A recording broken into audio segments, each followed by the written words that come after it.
Laying in my bed on the 19th of December, I just did a video on how dangerous it is to drive in the Dominican Republic. I drive a little handicapped scooter, so I'm pretty good. I just drive it during the day. But if you don't drive and you need a ride to go somewhere, you'll have a lot of options. One option is called a moto concho.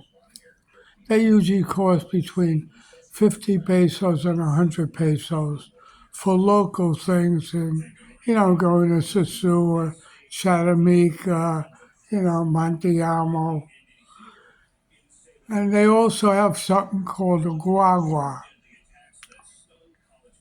That's more or less a large van that stops. You just wave your hand, they go down the main road, and you get on. They're a little cheaper, okay? So those are two options.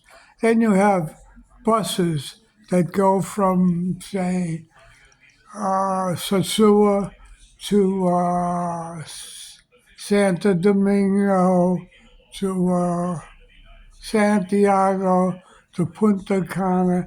There's a lot of options, a lot of buses. There's even a bus that goes from Sosua to Saminar, one ride. You can travel all over the Dominican Republic with these local taxis that take more than one person in them, and they have different rates.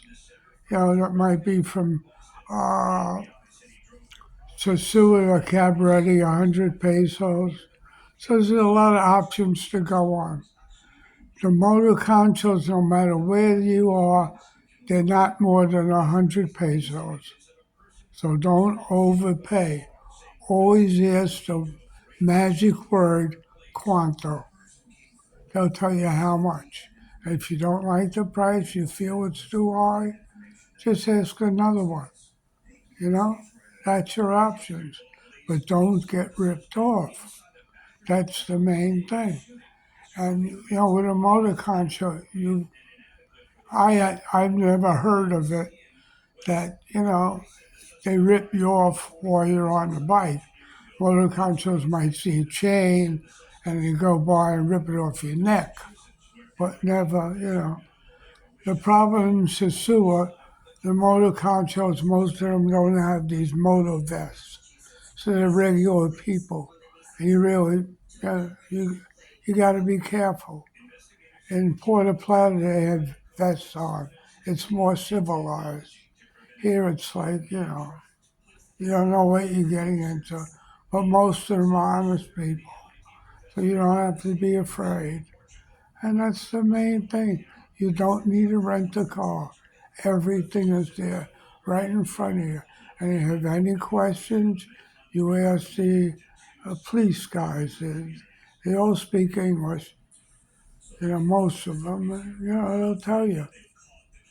So, in closing, there's just little tips on not to get ripped off. Also, it's nice to go to, like, I used to go numerous times with the public taxi.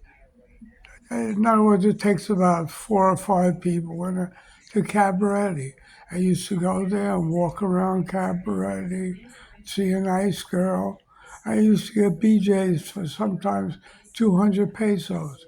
You just go in a, backyard or something, you know, and pull down your trousers and they take care of you. You don't have to be afraid. That's in the daytime. The nighttime, I never did that. I wouldn't trust it. I'd rather have them, in my apartment. A lot of people have hotel rooms they don't want to take them to, so you get there's little apartments to rent for an hour. You know what I mean? To do your stuff and leave. I hope I was helpful. And, as for eating, if it looks good, it is good. So usually, but I don't go to, you know, I don't go to people that aren't Dominican to eat it or Haitian. I only go to those places. I felt that if I feel they're safer to eat, you don't get sick. Just, it's not funny getting sick in the Dominican Republic. I was getting sick. I'm saying, what the hell am I eating? And I wasn't eating anything. It was the ice I was putting in my drinks. I stopped eating ice, and I never get sick again. You got to be careful. These ice machines, they have these giant commercial ice machines. They get contaminated and they're not cleaned properly, even in the United States. So you got to be careful eating ice here. The water is bottled water. It's sealed. It's usually good water. But the ice, you got to be careful. It could be the hands that people use to put the ice in your cup. You never know. Because usually they don't use gloves here. And there's a lot of contaminants. And being sick in the Dominican Republic isn't a nice thing. So in closing, this is me eating them alive on YouTube. I hope I was helpful to you. And be careful. Try only to buy Dominican, and you'll never have a problem. I haven't had a problem. If they don't buy a lot of food, they can't afford it. So they buy a little meat each day, enough they sell, you know, and they don't overstock. It's a problem also in the Dominican Republic. I'm sure you know, is the electric. So far, it's been pretty good this last couple of weeks, but sometimes it goes out for 4 or 5 hours, and all the food gets contaminated, especially on the beaches. So you got to be careful. They don't have a backup generator. You know, you'll take your life in your hands.